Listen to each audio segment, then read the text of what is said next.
Copa আমেরিকার ব্যর্থতার পর এবার 2026 বিশ্বকাপকে সামনে রেখে প্রস্তুত হচ্ছে ব্রাজিল।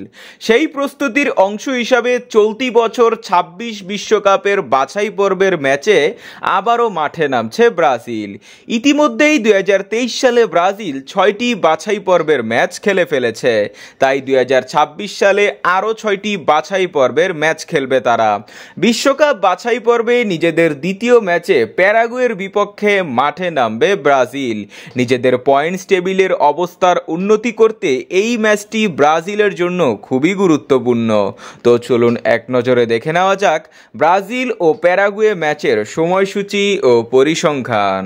ব্রাজিল ও প্যারাগুয়ের ফিফা র্যাঙ্কিংয়ের দিকে তাকালে 1396 রেটিং পয়েন্ট নিয়ে টেবিলের 62 নম্বরে রয়েছে প্যারাগুয়ে।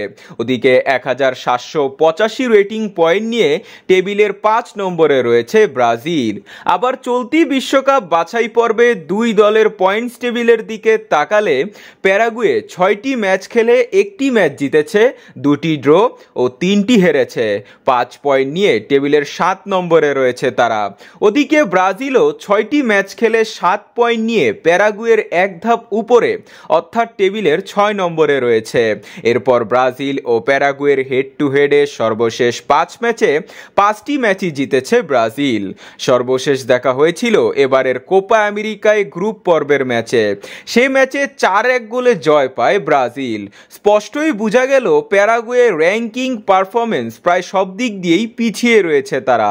এই সুযোগটারই কাজে লাগিয়ে পয়েন্টস টেবিলে অবস্থার উন্নতি করবে ব্রাজিল। বাছাই পর্বের গুরুত্বপূর্ণ এই হাই ভোল্টেজ ম্যাচটি সেপ্টেম্বরের 11 তারিখ সকাল 6টায় শুরু হবে। ম্যাচটি অনুষ্ঠিত হবে প্যারাগুয়ের চাকো ডিফেন্ডার স্টেডিয়ামে। প্যারাগুয়ের ঘরের মাঠ হওয়ার কারণে প্যারাগুয়ে কিছুটা বাড়তি সুবিধা পেলেও ব্রাজিলের কাছে টিকতে পারবে না। তো বন্ধুরা, কে জিতবে, ব্রাজিল নাকি প্যারাগুয়ে? কমেন্টে জানান।